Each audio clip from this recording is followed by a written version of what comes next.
Is building a forge out of clay really as easy as the primitive lifestyle videos say it is? Just a little bit of clay, straw, and some heat? Well, come with me because today we're gonna find out.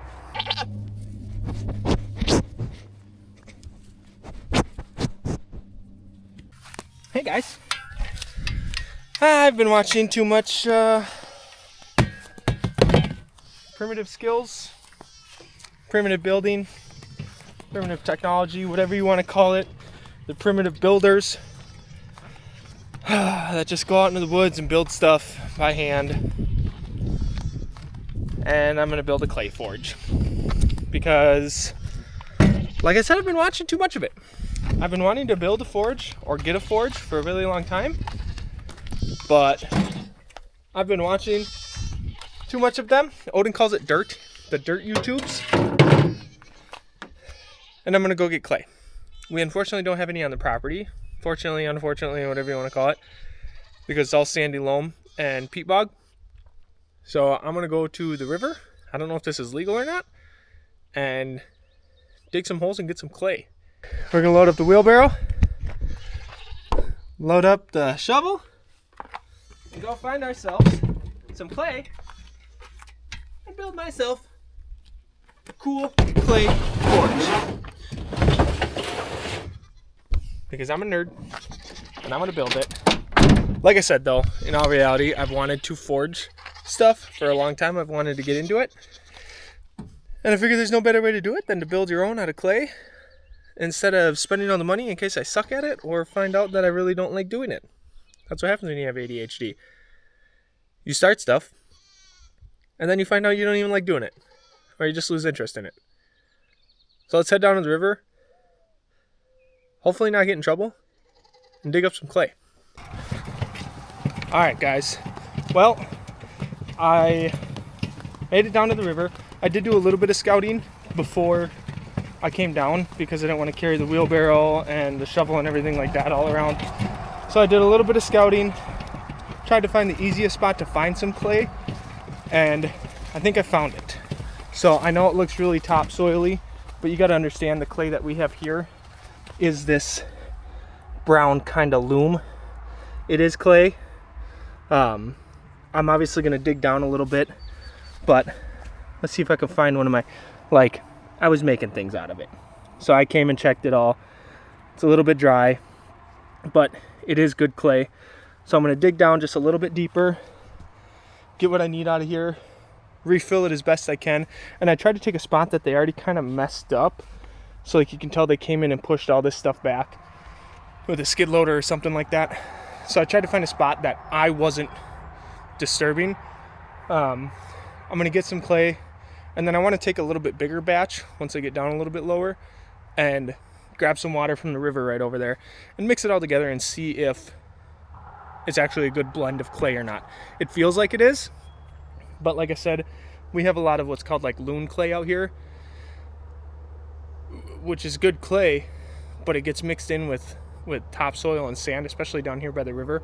So I got to make sure that's not too sandy, but I want it sandy because sand helps refrain it, have some heat barrier, but you don't want it too sandy because then it's just going to crack and break and everything like that. I do know that. So we're going to start digging and see if we can find ourselves some decent clay here.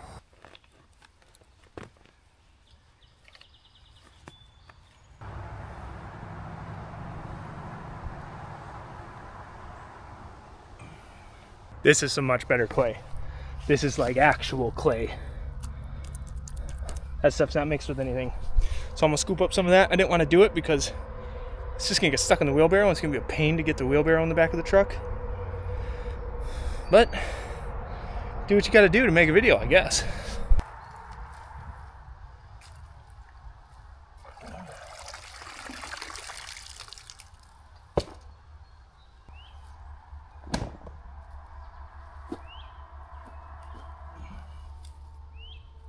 I think I got enough clay. I got about half a wheelbarrow full. It's gonna suck to get in the truck. I'm probably gonna have to put it in the truck, then put the wheelbarrow over it. I hope it's enough, because I don't want to come back down here and get more. I have absolutely no idea how I'm gonna get this in there. I didn't think that far ahead. If I can like get the handles in, or get the wheels up on there, and then pick it up and whoop. We're gonna try though.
I have so much clay on the bottom of my feet.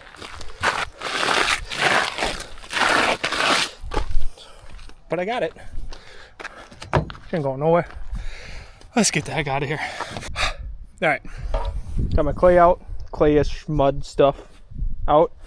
Got my little mixing board. And then I'm going to build the forge on this because I want to eventually make it a bigger forge. And I want to be able to move it like... So when it's nice out, I can be out here. When it's not nice out, I can go in the carport and do it. And yeah, I really hope this is good enough clay. Otherwise, that's going to be a bummer. Definitely going to have to be cleaning it out because there is lots of this in there.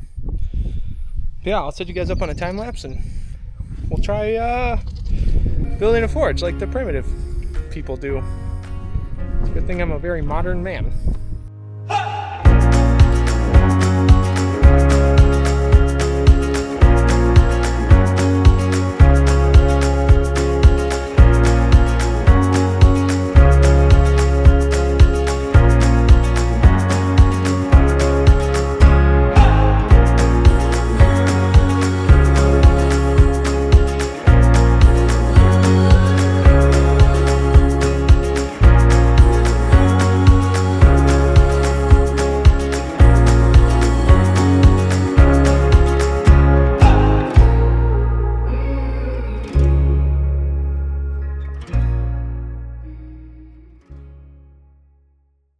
Okay, that turned out way better than I actually thought it was going to.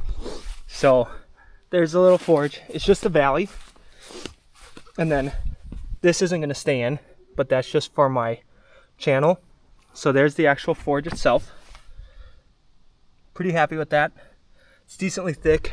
I'm not going to be like making swords out here, but I always could. Like now that I am getting the grasp of how this works, especially if this does work, then I can build a bigger forge. Like if I wanted to, I could double up pipes, make this longer, do swords, things like that. But for now, this is fine because this will be my hot spot, which is good enough for like a knife, things like that. But I'm actually really happy with that. The clay turned out pretty nice. It was definitely tacky. Definitely had to put sand in there, as you saw, just to help stiffen it up a little bit and give me a little bit of rigidity. Rigidity, that's a fun word. Rigidity, give it a little bit of rigidity, but I'm really happy with that. So I have airflow coming in, and then you leave the ends open. Oh, shadow. You leave the ends open so that air can flow through there. And then not only that, but if you're working a longer piece of metal, you can set it all the way through. But I'm super happy with that. Well, look at there. So set this up so that this end will fit into there. This will fit into there, but that is going to be attached to my bellows. Once it starts to dry up a little bit, I'll flip that over, cut that hole at the right height, and get that attached in there, and then smooth it out so the wind actually like flows into it nice. But yeah, that's that's it for now. I pulled it into the shade into a nice flat spot. I have that outdoor rug that's gross because people like to pee on it. And that gate, so I'm going to set that gate up around it. Put that outdoor rug on top of it because this is waterproof. Not really, still leaks a lot. And I don't think it's supposed to rain, but I don't want any rain to get on it because that'll ruin it during the hardening process or drying process. But yeah, I'm actually really excited for this. I think it's going to work out really good. And I should say hopefully work out really good. If the bellows fails, I'm just going to use the shop vac, and be honest with you. So, little forge update here. It ended up getting wet, like really wet. This is doing okay. It has some cracks, but it's just, superficial cracking, nothing that can't be fixed without just some slip. Like, this crack is the only crack that's really kind of bad. But it's right at the, whatever that thing's called, the tuver or something like that. So as long as the air flows through there, I'm fine with it. These cracks are no big deal. That's just from drying. But this got wet and started to fall apart and was kind of a oh crap moment to get it back together. So we're going to try, excuse me buddy, we're going to try lighting a little fire in here to help dry this out because it's at its good dry stage. This, however, is not. So I'm hoping that heat in that, excuse me, buddy, excuse me. I'm hoping that heat in that will help dry this out. If not, whatever, I still have the forge. Hopefully I still have the forge, and I can just put a shop vac to it or something like that to get good airflow. No, thank you, buddy. Don't put that in there. But I'm going to light a little fire in here. Help get this guy, fire hardened, fire cast. It's supposed to rain for the next 4 days. So I don't know how well it's going to work. I went out and bought an anvil and a couple little things for the forging stuff. And to do, try my hand at this blacksmithing stuff. And as for an update on the actual forge itself, so the little bellows box ended up cracking pretty bad. So I had to pretty much redo it. The bottom of the forge cracked pretty bad, so I just put another layer on there. And it's actually been I'm not gonna lie to you guys, it's been a week and a half since I touched that last. But I'm finally gonna get back to it. And I'm hoping to fire it today. I want to set up the anvil on a stump so I can move it around with the two-wheeler and everything like that. I also moved the forge and everything over to a different piece of plywood. I'll show you that in here in a little bit. But I want to build a little stand for it. So again, I can move it with the two-wheeler, move it outside, move it into the carport, and then in the winter, move it into the barn, stuff like that. But first things first, I need to get a log, and I need to make it flat and right about the right height. So I really like this log, but I think this one's going to be the winner, honestly. Because, so what I've read is for your anvil height, you want it about, when your arm's relaxed, you want your anvil about at your wrist. So if I cut this flat, that'll give me about 8 inches of difference between my wrist and the log, which should be good with the anvil on there.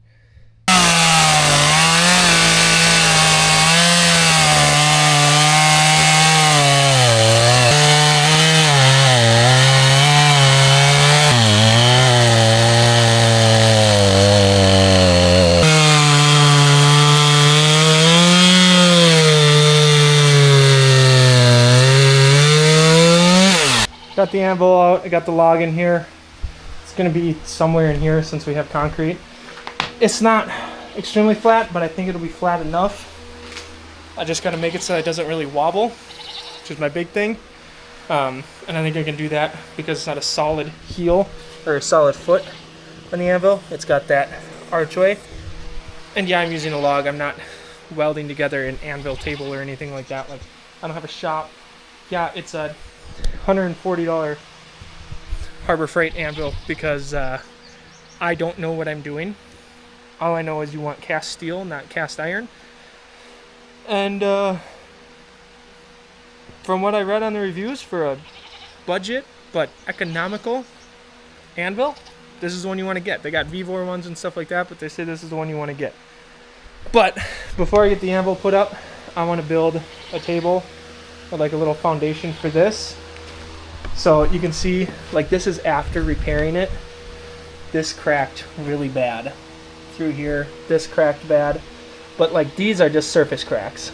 That I'm not worried about, honestly. And like, even if that is cracked super bad, whatever. So I might end up using just like the shop vac right away to try to forge something, because surprisingly it's harder than you think it is to make a primitive forge. Here's how she's gonna go for now. Got the forge set up right here so I can have tongs and stuff. Grab it, set it onto the anvil. This isn't chained down yet, still gotta chain it down. The horn actually looks really nice. You can tell it's got some defects in the very end right there. You can tell there's filler here. There was a weld done here. Just little stuff that needs to be fixed on it. I haven't dressed it at all either, so I'm gonna dress the edges. And like, I mean, I can see the filler on that. This is Odin's little hammer, he wanted one. But like, I gotta fix the Pritchett hole, the Hardy hole, and like just grind it out, smooth it out, taper it. And then, like I said, round the edges here. I'll round probably right about, I don't know, a half of it or a third of it to like a 3/8, and then the other just a nice smooth roundness. It's not a bad little anvil for 65 bucks or 100. It's 65 pounds, $140. Okay, guys. So I did a little bit of stuff off camera, but I'll show you what I did. So the bellows box, I'll work this eventually, but for now, because I'm just really impatient and want to forge, I'm going to use the shop vac. But way too much air was coming out into the forge, so I had to make up a little contraption here. So this slides if you need to cut the air all the way off. Otherwise, you just take a bunch of these, which is actually just like duck hanging bracing stuff, but it's got the perfect holes in the right spot for it. So what you do is you set them in as you need to control airflow, and then that way air still goes through a little bit, but it restricts the flow. So I'm thinking these two will be the right amount. It's what feels good anyways, coming out of here. But I can always add more if I need to restrict the flow even more. So that's kind of my, for now, my makeshift just flow controller. Honey, look at it, works perfect. There's a boob out. Yeah, it worked out perfect. And then let it die down.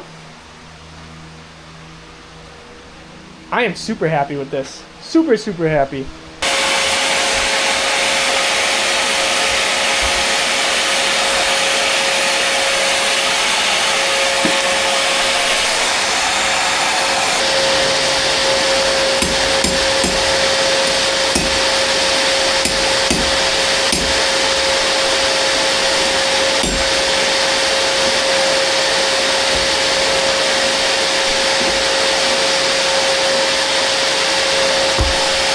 Figuring out how it goes, and I mean it's working, but I got some charcoal bacon in there, but I gotta go pick up Odin. So I'm gonna pick up Odin, and then the rest of the night we're just gonna kind of hang out as a family, because this is just too much with him to do. So this actually worked really nice. I was actually surprised by this. It worked out really good, and want to get a little something under there to help support it. There we go. Yeah, it actually worked out really good for controlling the airflow. Getting more air when I needed it, less air when I didn't want it. So yeah, I'm pretty happy with that.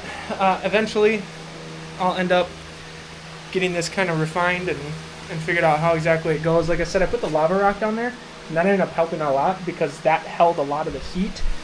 And those are kind of just like my permanent coals, which was nice. I know they dissipate heat, but they also absorb heat. So maybe it worked against me. I don't know. I'm not a master blacksmith, but it works. I banged metal and bent metal and cut it and did all that. So I'm pretty content with that. Well, guys, it has been a couple of days, and by a couple of days I mean like 2 weeks since I started that primitive clay forge that I was building, and you saw me kind of just heat up metal and bang it on the anvil. Didn't like really make anything, just kind of wanted to flatten stuff out and see if it got hot enough to forge. It did get hot enough to forge, but it completely blew apart. This is what's left of it. Like, when I say blew apart, it blew apart. It split down the middle originally, and I was like, that's fine, I can just fix it, put some brick underneath it, stuff like that, and it'll be good enough. It was not good enough. It caught the wood on fire next time I tried to forge. So I was like, you know what, we're done with it. We'll just do something else. And I really, really, really wanted to build a forge that had just like earthly materials, so like clay, sand, mud, things like that. Obviously, like, I needed a container for it, so like a wooden table or a wooden box or something like that. Buddy, leave that up there, please. Yes, please, leave it up there. No more. One. So I ended up, if you remember the bellows box that I made, I used that actually and made this, a little fire pot. It's got block underneath it. It's just got a little exhaust pipe for bottom feed air in there. This is all cracked, but this is just the skim coat that I put on there. So it's not the actual bellows itself. The bellows itself is like this thick. It actually works out really, really good. But look, I got a little piece of grass growing. Cute.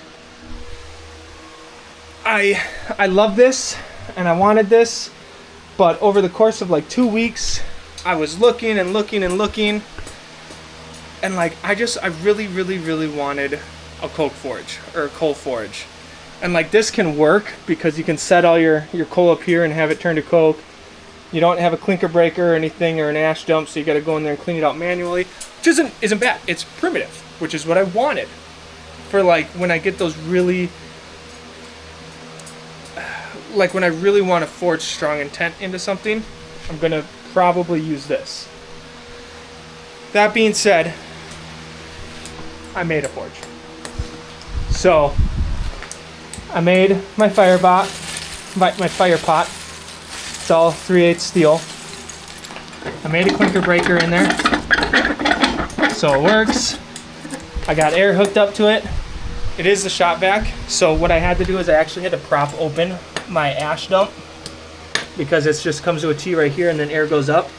But the shop vac is still too much air, even with the voltage dimmer here. It's still too much air, so I just propped this open for now. And that actually works out really good. I don't know what it's going to do for the actual forging process, but it's working out really nice. So I think the next videos, we're going to use this guy. I'm really looking forward to it. By the way, I got all of this steel for $25. Somebody was selling a homemade table saw, like old electric motor, which still works. It's a 3.5 force electric motor. Still works great. Has the different, like the tapered pulleys on it, so you can change the speed. So I am going to use that. I'll probably end up using it for like a big belt grinder system or bench grinder or something, because I also still have the chuck from that. So I got all the bearings and everything like that are all still good. But yeah, $25. It was 2 sheets of 3/8 steel, which I wanted 1/2 inch. 2 sheets of 3/8 is plenty good enough. Got it all welded up, got it all put together, and I'm real happy with it. So long story short, what I'm getting at here, guys, is can you build a primitive forge like you see on all these primitive style YouTube channels, primitive living, primitive skills, things like that? Short answer, yes. Is it as easy as they make it seem? No. By the way, I want to show you something. Brandy is going to get the mail right now on Odin's tractor. Hi, honey. Good Lord. She's also holding our baby. Oh my God, I love my life.